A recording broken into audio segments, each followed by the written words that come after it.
It's Wednesday night, and we're live from Oakdale, Washington, in the Educated Touch studio. Welcome to Ethics Outside the Box, with your host, Nathan Nordstrom. Special guests include you. Here he is, Nathan Nordstrom.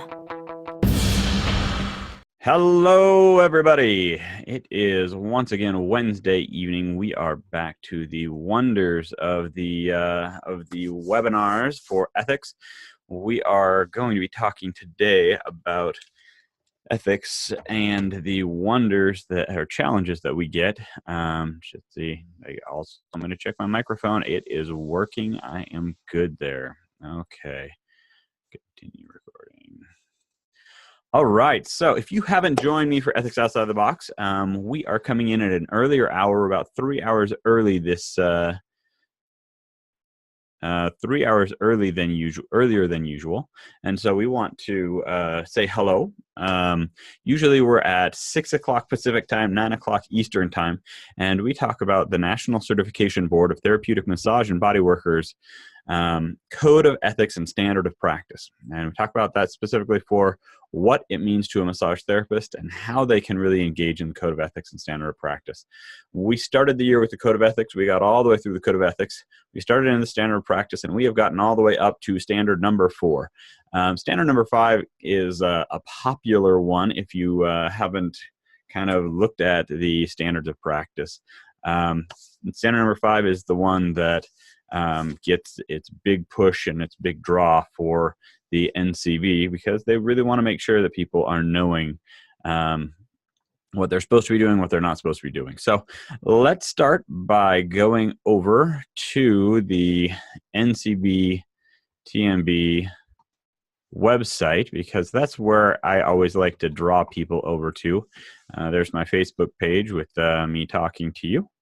There is Educated Touch. That is our website. If you are looking for a continuing education class for this hour that we're going to be spending together, this is where you would go, and you'd go down to test for online webinars and videos. So we've got tests for each of the weeks of this year so far. And so we will, if you want continuing education for this class, all you have to do is go in, register for the episode that you saw, and I'll send you a test that has questions for that. However, as I said, we're going to the www.ncbtmb.org website. If you haven't looked at it, it is new. It has pictures, it's active, it's engaging. At the very top, you've got a lot of different activities, approved providers, board certificates, schools, specified specialty certificates. Gosh, I probably ought to get that right. Find, if you're looking for something, frequently asked questions, shops, contacts. I like to go all the way down to the bottom. There's a lot of good stuff in between here and the bottom, but I'm just going to take us all the way down to the bottom because I like the About Us section. The About, we have the About NCB, we have the bylaws of NCB, we have the careers that are available at NCB, we have certification board itself, who's on that board. I happen to be one of them. The Code of Ethics, which we've gone through, NCBTMB policies, and then the Standards of Practice, and that's what we're on today. We're here to talk about Standard of Practice, and we've, as I said, we got through 1 through 3, so we are now on Standard 4, Standard 1, Standard 2. Oh, wait, let's go back. Hold on. Standard 1 is professionalism and all the things that it means to be a professional. No matter what profession you're in, you actually need to hold professionalism to a standard. And massage therapists are no different. And so they go through those. Legal and ethical requirements. This one's a really good one, going through and talking about all those different pieces that are legal challenges. And I am going to mute my phone here because that's not going to be fun if I'm going through that. Standard 3 was confidentiality, and we talked about confidentiality for the last couple of weeks and kind of what that means. A lot of it is actually the very specific pieces that you want to be conscious of for confidentiality. If you're looking at confidentiality as a condition, you want to really kind of have your eye on the prize for making sure that your paperwork is done appropriately and that you have appropriately asked for and gotten in writing approval to use someone's name, and all of their other information is secure. However, as I said, we got to 4, and that is business practices. I love business practice section because that means that we're not just people who touch people for a living, but we have to make sure our business aspects are in line. That doesn't just mean if we are self-employed.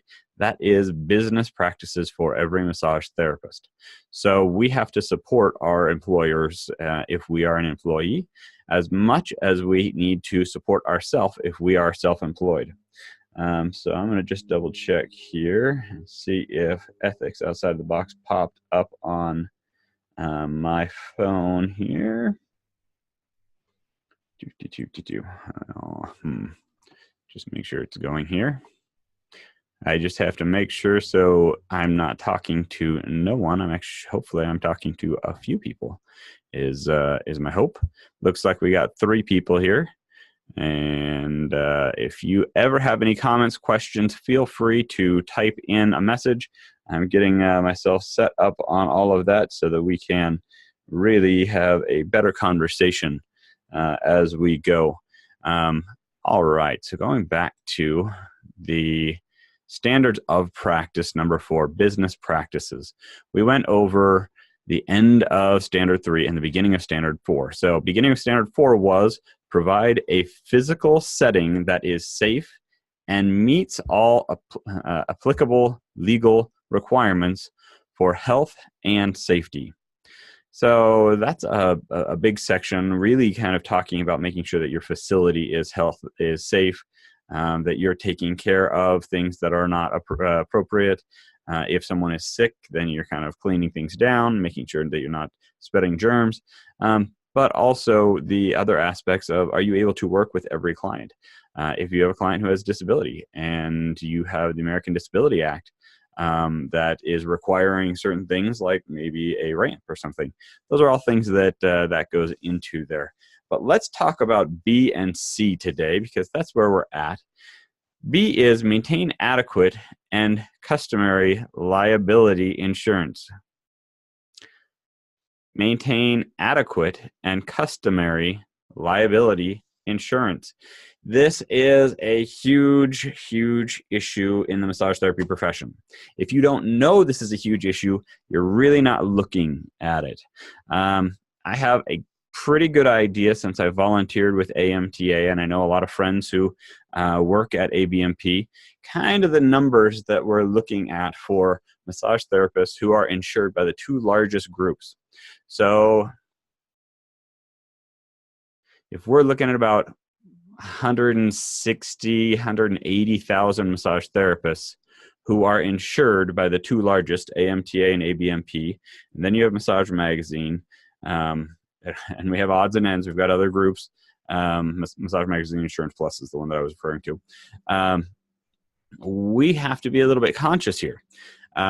If we have a profession, which last statistics that I had were about 350 to 375,000 massage therapists, and only 150 to 180 of those are insured, the others are not. You know, for me, I like to be safe. I'd much rather be safe than sorry. And massage therapists generally are like that.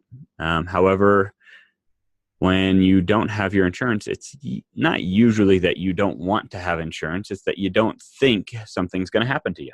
You think you're okay. You think you're fine. You think, gosh, I haven't been sued yet, so I probably won't be sued ever. That's not the case. I've actually been a expert witness for massage therapists who are sued without insurance. Sometimes their insurance provider would renew, but they just forgot. Sometimes they just put it off. Sometimes they just didn't have the money to pay it. You have a lot less money if you don't pay it and you do get sued. The other thing is if you work at a facility, they are not your professional liability coverage. They are the liability coverage for the facility, slips, falls, that type of thing. You can get that from most of your insurance providers, and I am talking way too fast. All right, so it's important to start thinking about what it is that you're covering with your professional liability coverage. If you are a massage therapist and you have you have a technique that you really like, if someone gets hurt and everyone says massage won't hurt you, the challenge is massage can hurt you.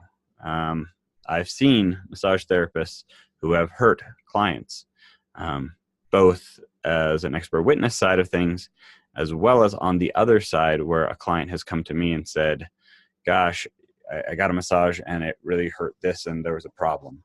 On the other side, people, the one that I usually see is people who says, oh, you're a massage therapist? Yeah, I saw one of those. I'm never going to go to a massage therapist again because they hurt me. That really hurts the profession. So appropriate communication so that they know what to expect, and appropriate technique to make sure that you don't hurt someone, and professional liability coverage to make sure that if anything does happen, you can refer them to the right place and to the right people. Professional liability coverage, you can go many places. I'm going to let you know I'm biased. If you know me, you'll know I'm biased. But I've got a couple of different bias for specific reasons. The first one is I'm the past American Massage Therapy Association national president. So I've been working as a volunteer for the American Massage Therapy Association for 15 years or so. So that's kind of one of the reasons why I'm biased. I'm going to tell you a little secret, and not everyone will agree with me, but the coverage of AMTA is better than any of the others. They cover you as a massage therapist for accusations of inappropriate practice. So not all, obviously, if you are literally doing things wrong for a reason, and the legal case and the legal courts demonstrate that you did something wrong, then yeah, you're not covered. But as a liability of massage therapy, it's important to make sure that you're appropriately covered as a massage therapist. So if you have one that you really like, or a reason why you like your choice of professional liability coverages, feel free to let me know. Put it in the comments, and we'll go over that and connect with you. Because we are early today, a lot of my friends on the West Coast are still working, which that would be the almost 3 o'clock hour. On the East Coast, it's about 6 o'clock, so maybe many of you are eating dinner. But if that's the case, then we would love to talk to you guys, or put messages down here. I'm actually going to be flying out of town here this evening. That's why I'm doing it early. But I'll be able to catch up with the messages and the notes as they come about. So, all right. So, professional liability coverage. Why do we have professional liability coverage? That's kind of the first step that I have to kind of address with people, is professional liability coverage isn't for you. I mean, it does put you at ease, but it's not for you. You're not going to use your professional liability coverage. Someone who gets hurt is going to use your professional liability coverage. So professional liability is the insurance to make sure that you are safe, practicing safe, and if something happens wrong, that person is covered. So you're insuring the client to make sure that they have what they need to be comfortable and safe. Make sense? Good there? All right, so we know who your professional liability coverage is for, and that's why it's part of the NCBTMB code or standards of practice, is because they want to make sure that you are taking care of your clients. You are taking care of any clients who possibly could have a problem. So who is it for? It's for your clients. You know, if we look at other professional liability coverages for other professions, I think the easiest example is the medical profession. And the most expensive of the medical profession is the OBGYN OB insurance. I'm almost positive, last time I heard, which it's been quite a while, but it's one of those things that you got to be conscious of when you're working on people, how you're working, where you're working, how you're communicating, and what you're actually doing. Your liability coverage is based off of claims for dollar figure. So if you are in a profession that doesn't have very many claims or doesn't have very high dollar claims, your liability coverage should be, in most cases, cheaper. If you're in a profession where there's a lot of death possibilities, there's a lot of injury, trauma, long-term disability, your insurance would get higher because the dollar figure for each claim would go up and the likelihood would go up of injury and those types of things. So when I look at the professions that have lower dollar figure claims, I think those are generally safer professions. However, that doesn't mean that everyone is acting safe or professional in those settings. So we want to make sure that every massage therapist not only has their professional liability coverage, but knows what their professional liability coverage covers. We're going to go onto a couple of websites. Woohoo! Thank you for joining me once again. I'm going to share a screen. Let's go to here and go to here. So if I wanted to know what my professional liability what my professional liability covered, I would first want to, I'd want to know a couple of things. First of all, I'd want to know who my professional liability coverage is. So if I went to ABMP.com, which is the American Associated Bodywork and Massage Professionals. They do also have aesthetics. So if you're an esthetician, they've got a direction that direction, so that you can have insurance for that as well. And here you have a couple of different pieces. So this is ABMP's website. If I start at the top, practitioners, students, educators, employers, public, ABMP members. You know what? I'm going to click on ABMP members. I don't think I have, oh, maybe I do have a sign-in. I wonder if my sign-in still works. A lot of the companies I've worked with, like schools, have had ABMP, and I was the manager of their ABMP account. So it looks like I'm not able to get into their member section. However, if I go back, they do have a couple of really interesting things that really give you some ideas of what you actually want to be doing. Okay, well, it's going to take a little bit of time.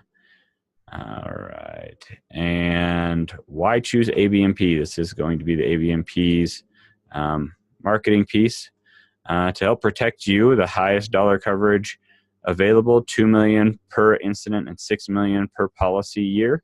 That is an important number set to be looking at, because you can compare those from one insurer to another, so that you know exactly what your insurance is covering. The individual aggregate, which means your coverage limits are not shared with other members. Other providers pool their coverage. Okay.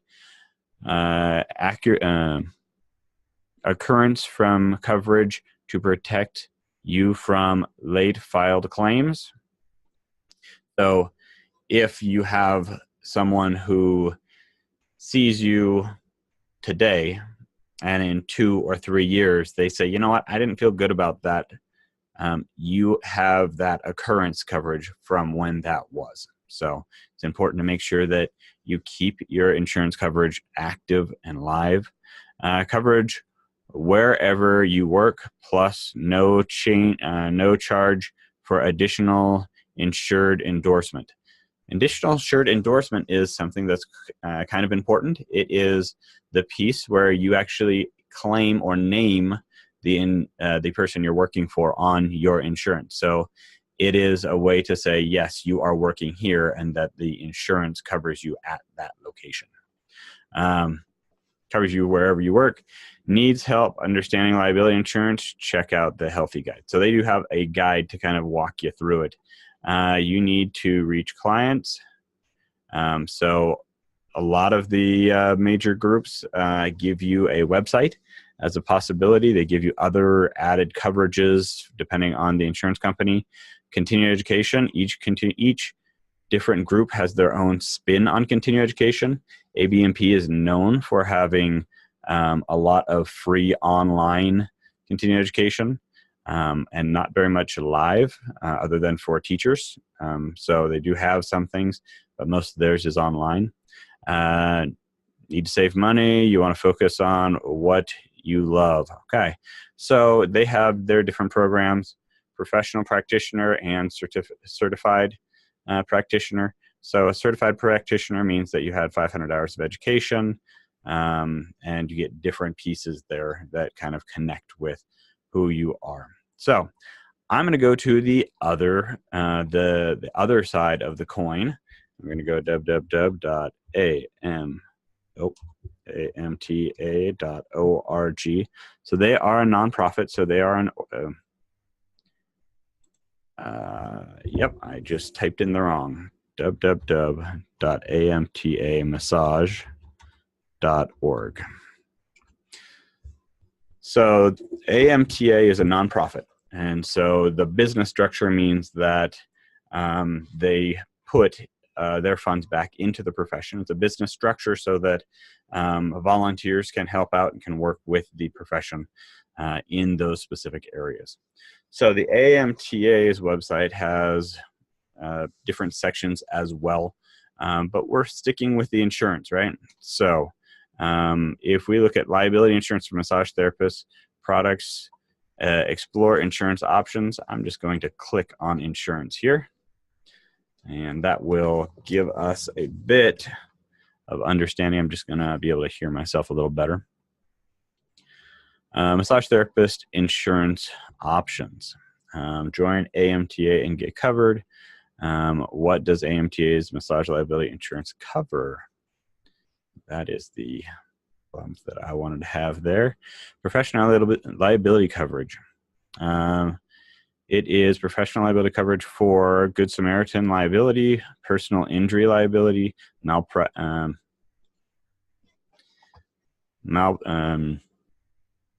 malplacement liability, license protection, defendant expert benefits or expense benefits, depose, let's see, first aid, damage to property and others, health information, fire and water liability coverage for the general liability coverage, and protection liability.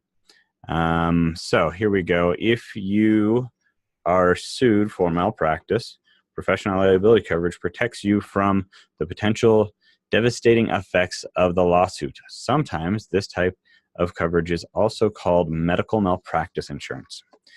In the medical field, doctors, that's kind of where they kind of go, is the medical malpractice concept.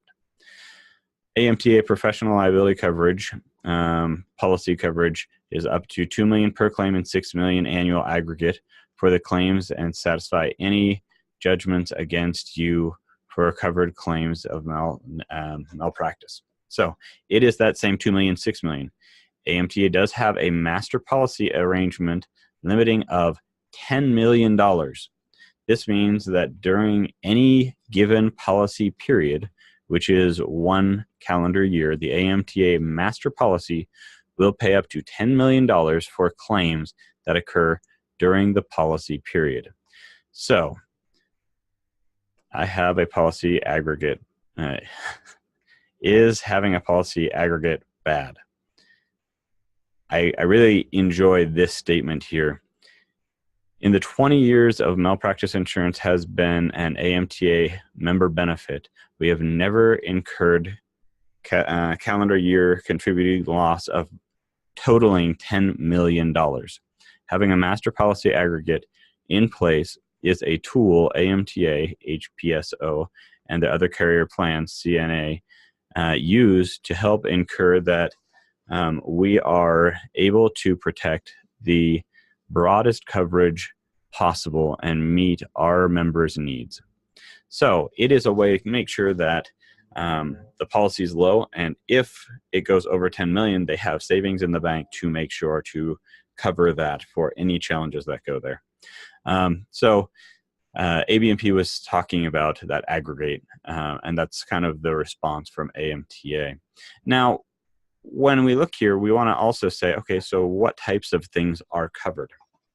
You know, depending on our insurance coverage, there are different companies that will or will not cover you for different things. For example, hot stones is one that has a mixed bag. Another one is gua sha or cupping. These are usually the hotbed questions, hotbed issues where people are saying, well, if I'm doing it appropriately, how come my insurance wouldn't cover it? And it is, once again, back to that liability.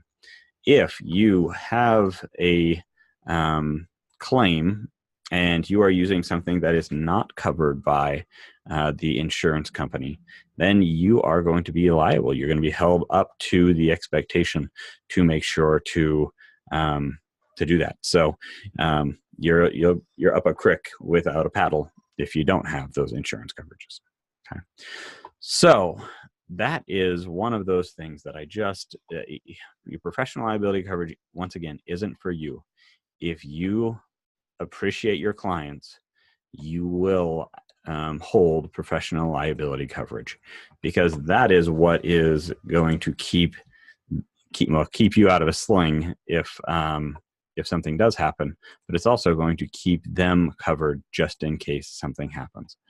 I can guarantee I've had clients who have come in and they've had just something that they were they thought it was nothing. They got a massage, they left, and they realized, oh, hold on, something's not right. They went to the doctor, and something was greater than just, gosh, my back's sore, or gosh, I feel like I just pushed a little too hard on the lawnmower when I was mowing that 1.5 acres.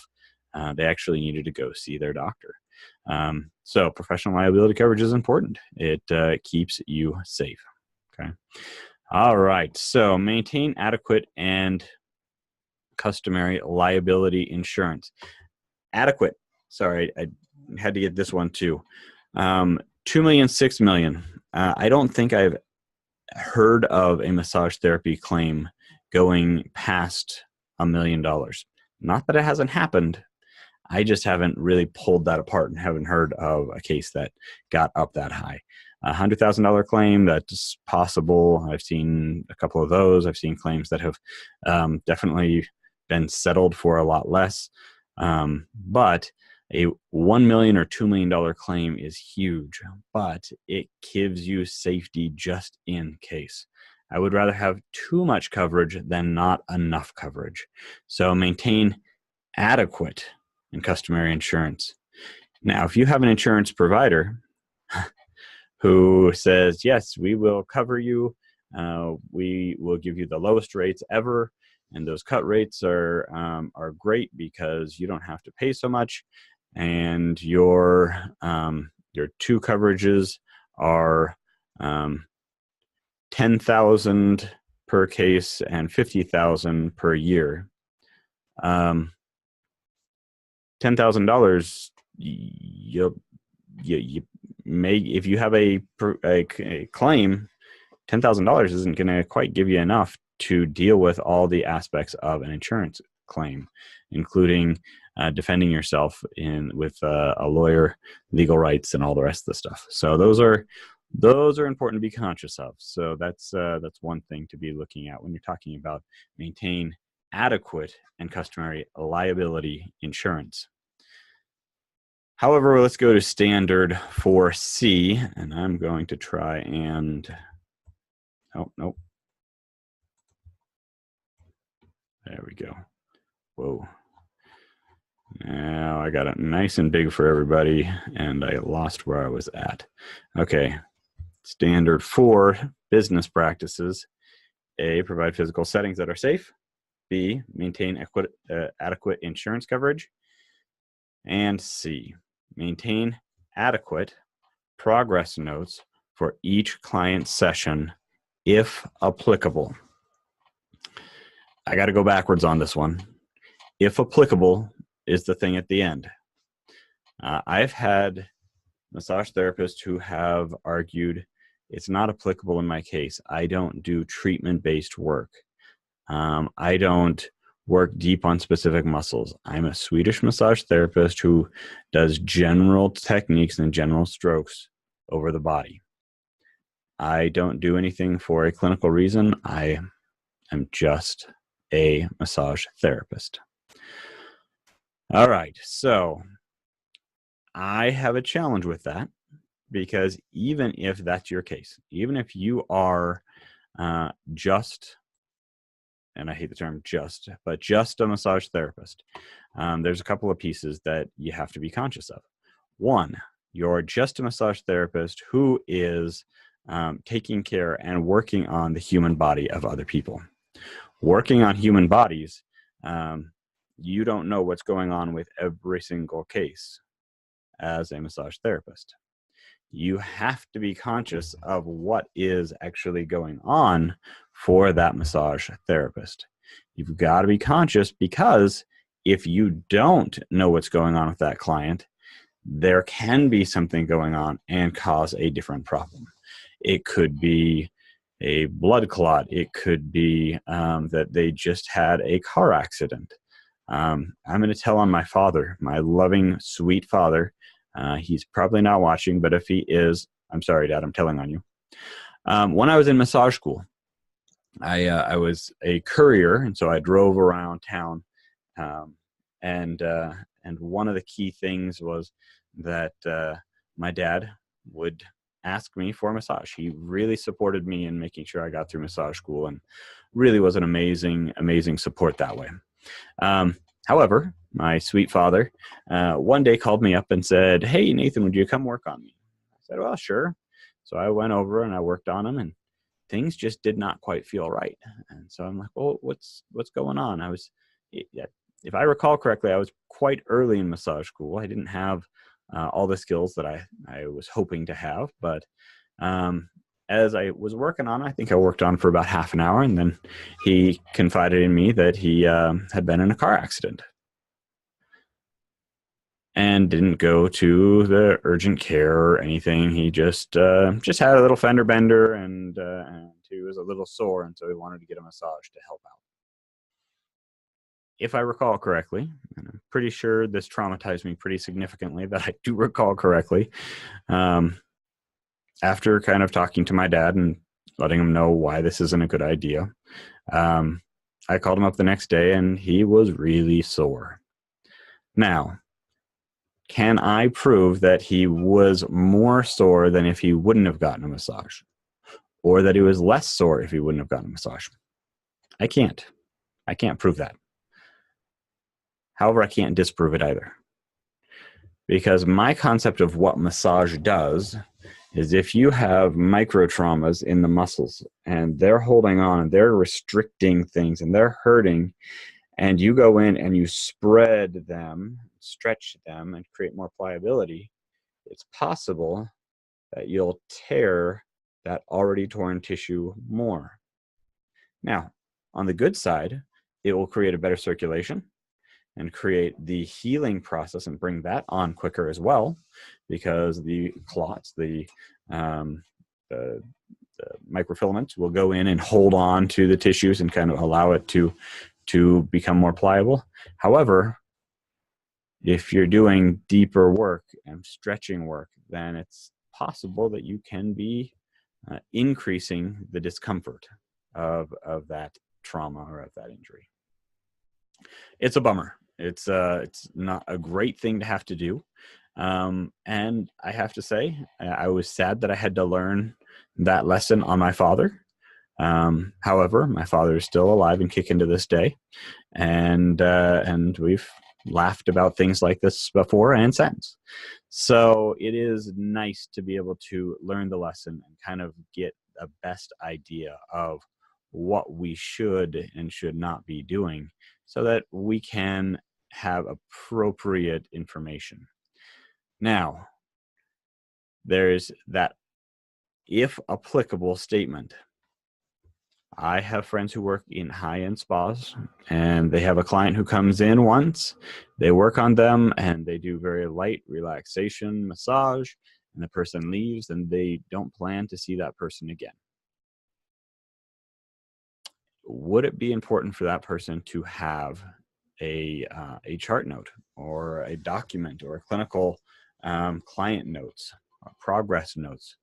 You know, you can't have progress notes if you don't have progress, if you don't have routine visits. So I've heard arguments there that if I'm only seeing them once, I'm not going to be aiming for progress. I disagree, because one session you can have progress. In 1 hour, you can have a person go from, oh, my back is sore, to, oh, look, I can move freely. This is great. I appreciate that. Those are great answers and great statements to have, great things to kind of push us to remind us of what the benefit is. And so even documenting, client came in with sore back, client left saying back felt better. Is it measurable? Nope, but it's documentation. So I have to go back to a wonderful story. I owned a spa in Portland, Oregon, many, many years ago. And the spa was a really fun place, had some great massage therapists who worked there. Got several great stories from those wonderful people. But one of the stories was a challenge, because it was right as I bought the spa. I was very excited, and this was back in the day when they still had fax machines, and I received a fax on our fax machine from a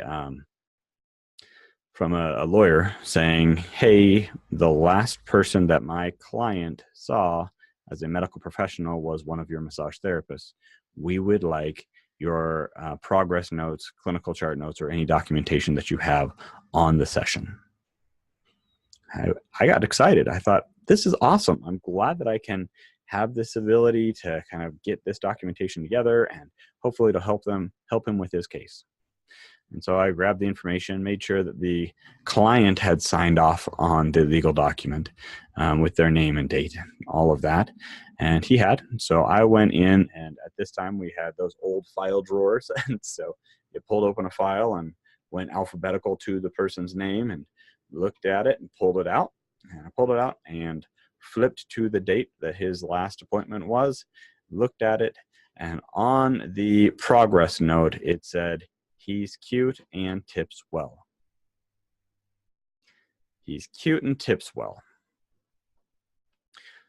In my mind, that's not very progress focused, and it's definitely not focused on the clinical experience.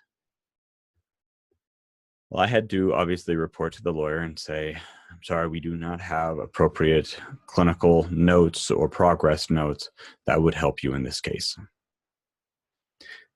Really bummed me out, because if that massage therapist had been a little more professional and said, client doesn't have any pain when they came in, and when they left, they were more flexible, or just anything.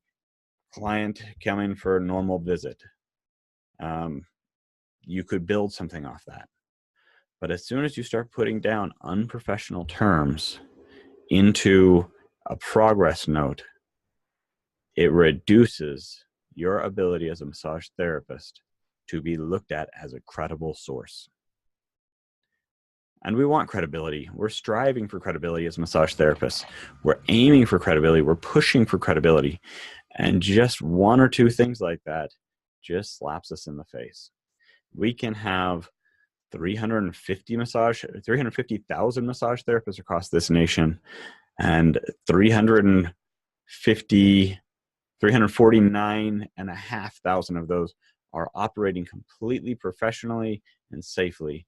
But it's that last group that becomes a real problem. It's that last few that really make a name for us. So the professional ones have to stand up and stand out.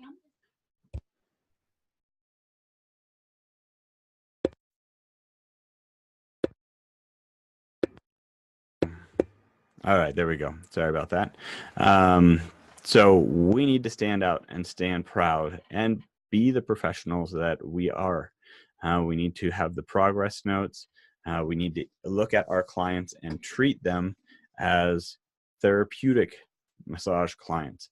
So what does it mean to do therapy versus clinical treatment? Or what does it mean to do relaxation versus therapy? These terms get passed around so regularly in our profession that we miss out on what the actual purpose of those names are. Truly, if you're a clinical-based massage therapist, that, in my mind, means that you're working on conditions to help them recover from a dysfunction. It's a pretty direct statement. Second one, if you're a therapeutic massage therapist and you're working on therapy, you're helping create stability in the condition of the client. You're acting as their therapy to improve their overall condition. The third one, a relaxation-based massage therapist. A relaxation-based massage therapist is going to be a massage therapist who doesn't focus on muscles, who works on general treatment areas. So they're going to do effleurage over the lower back and mid back. They're going to be doing no friction, no, and effleurage, yes, petrissage, well, probably no petrissage, no friction. They can do vibration over areas and tapotement over areas, generalized. So relaxation-based massage therapy has a huge clinical aspect and has a therapeutic benefit. However, if that's not what your focus is, that's going to be a slightly different category. I know massage therapists who master the art of relaxation massage, and they are outstanding at what they do. So I'm not going to belittle that a relaxation-based massage therapist isn't doing a great job. I usually compare this to the Academy of Integrated Pain Management, which I was a member of for a while, to the International Spa Association, ISPA. These are two groups that support massage therapists, but they support massage therapy in two really different ways. And our profession has that variance throughout it as well. You can have a massage therapist who's very clinical in what they do, who may just get a good intake interview and be able to do a good therapeutic session, and then have another intake interview and see that the client just really needs to relax and be able to do a relaxation session. It's not mutually exclusive that you can only be one of those. You should be able to do the massage that that client needs. This kind of brings to mind an argument that I heard this last weekend. I was teaching in Ocean Shores, Washington, at the AMTA Washington State chapter convention. And we had a couple of massage therapists who came together, and they were talking about the blessing of being a massage therapist. And then they were talking about when you graduate from massage school, you think you know so much. And then you start working on people and you realize how little and how few bodies you've actually touched. And so when you graduate and get a license, that doesn't mean you're a professional. That means you're licensed. And a early massage therapist should be grateful to have a job where they're getting a lot of people under their hands. They're getting a lot of experience working with different body types and working with different conditions, so that they can get through that first 500 so that they can feel like a professional. And then that first 1,000 so that they can feel like they understand conditions. And then that first 5,000 so that they can truly feel like an expert. I do have to say, I know so many massage therapists who come out of massage school and then they do a part-time massage therapy job, and it takes them a lot longer to get that first 500 clients worked on. If you have a massage therapist who jumps into it and says, I'm going to do this, I'm excited to do this, let's do this, let's go, and they jump into it and they start working on that client, they start working on this client, they start seeing these changes and experiencing, and sometimes not doing the best massage. I think the process of learning from error is important. I think we all need to fail sometimes. I know even the best massage therapists have finished up a client with a client and thought, man, that was a great massage. I bet they're going to really appreciate it. And the client gets dressed and comes out, and they said, so how you feeling? And they're like, no, that wasn't a really great massage. It shocks them, but that's where you have to learn. What was it that you were supposed to get, understand, and give so that they could have that best experience? Knowing that you can fail in giving someone the best massage they've ever had, and you can still progress by offering to them an experience, offering to them, gosh, I'm sorry that you didn't have a great experience. I would love to work on you again. What is it that I could have done that would have made it better? And if you don't know, what was it that I did that you didn't like? What are some things that I could either get rid of or incorporate more of? I've seen too many massage therapists who have gone in for a massage to give a massage, and they spend 40 minutes on someone's back. And on the intake form, it says, I want most of the time focused on my feet, or my neck is really sore and I really want focused attention on my neck. It's important that we read the documentation that we have so that we can give good sessions and then document what it was that we did. If you're a relaxation-based massage therapist and you claim, I'm not clinical, I don't need progress notes, but you then do the best massage that client has ever had, and they say, oh my gosh, I'm going to come back next week and I want you to do the exact same massage because that was just amazing. How are you going to remember exactly what you did for that client after seeing 25 to 30 clients a week and then them coming back?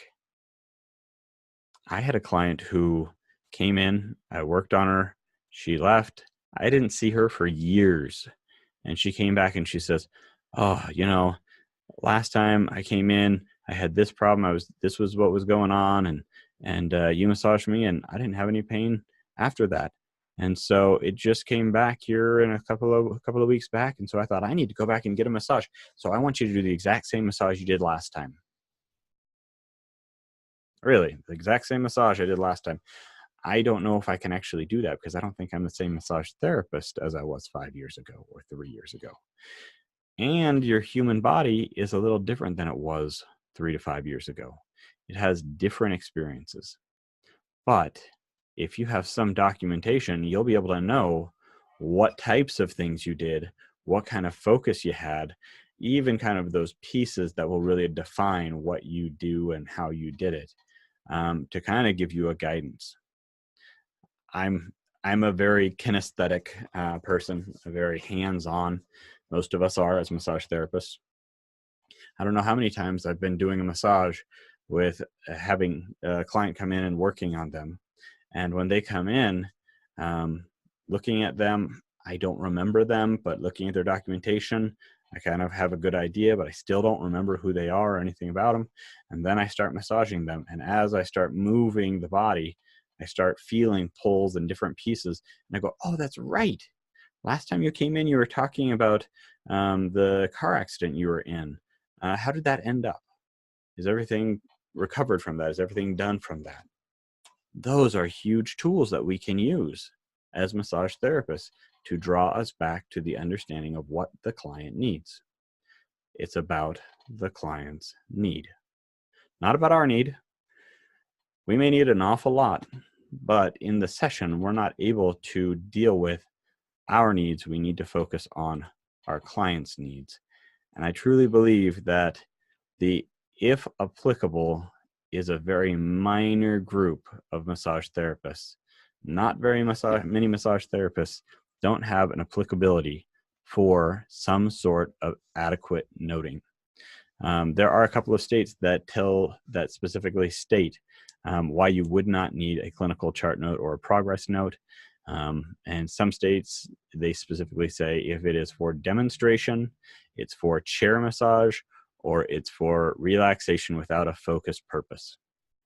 Those are the three that they kind of go by. That's fine if that's what the state wants to define it as. Other than that, I think even if you have a chair massage, as a massage therapist myself, I look at different things and I go, oh, look, they came in, I worked on them for 5, 10, 15 minutes. These were the things that I saw. They get excited. They look at you, take your business card. They call you and say, hey, you worked on me at this fair or at this sporting event. I'd love to come in and have you work on the rest of that dysfunction. If you have good documentation, you'll be able to know what you did. If you don't, you're gonna be lost on what you actually did. Okay, so what is adequate progress notes? Well, we've kind of gone through a basic understanding of just something to keep you on track and give you an understanding, as well as if another massage therapist is going to work on them next, they would need to be able to understand. This also refers to clinical shorthand. So you've got abbreviations, so you don't have to be writing for 30 minutes for an hour session. You can put CX for client. You can put P circle for pain. You can put right, left, R circle, L circle.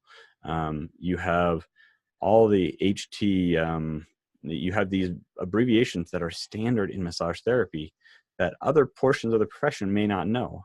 Having a key that you use is an important piece. So being able to demonstrate that you have adequate progress notes for each client is important. So the last piece, since we're going backwards, is to maintain. So how long do you keep different notes? If you are working in a HIPAA compliant environment, it's 7 years or 7 years from the time a child becomes an adult. That's the standard there. If you're working in a spa, there isn't that clinical expectation. Unless of course you are working with health insurance and that kind of thing. Most spas don't, and most health insurance won't ask a spa to do clinical work.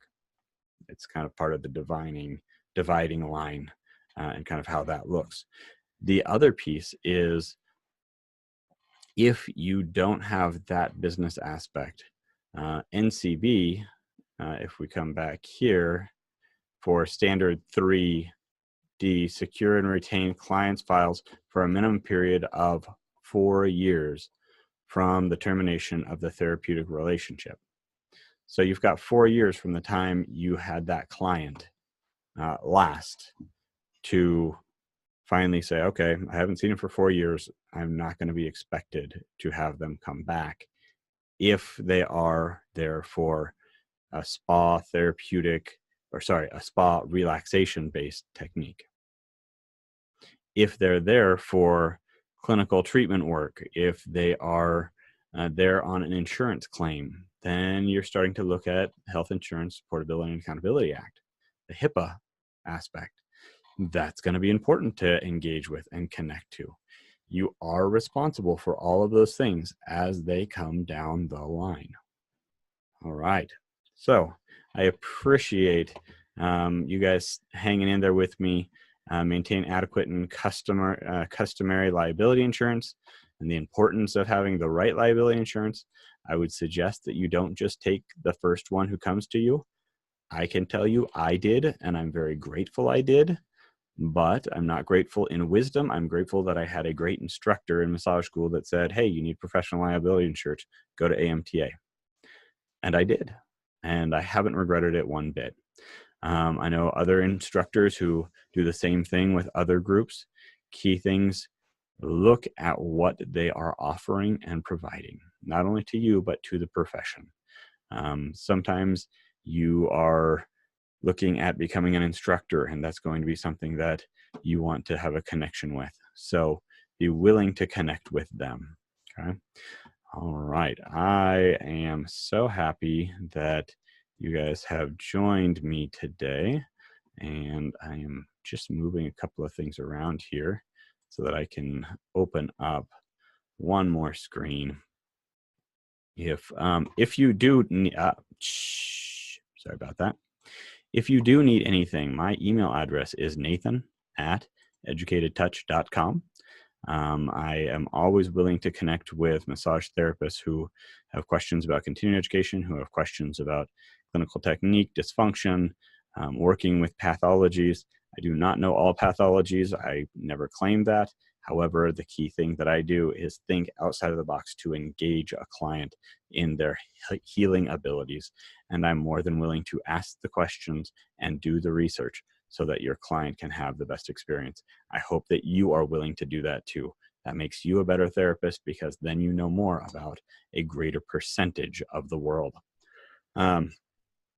Thank you once again for joining me. If you need anything, you've got my number. Be well. And here are the wonders of the closing credits. The hour has flown by. We hope you've enjoyed this discussion with Ethics Outside the Box. As you've seen, Nathan uses many second-hand stories of ethical situations. If you'd like to share your story or you have any questions, feel free to contact him at nathan@educatedtouch.com. If you have just watched this video and would like to continue in education for home study, you can go to shop.educatedtouch.com under the home study options with the date or episode number to receive your exam. If you would please like this video and subscribe to our YouTube channel, we will keep you up to date on new videos. If you'd like to attend one of our live courses, you can find upcoming scheduled events at www.educatedtouch.com. Thank you for joining us today.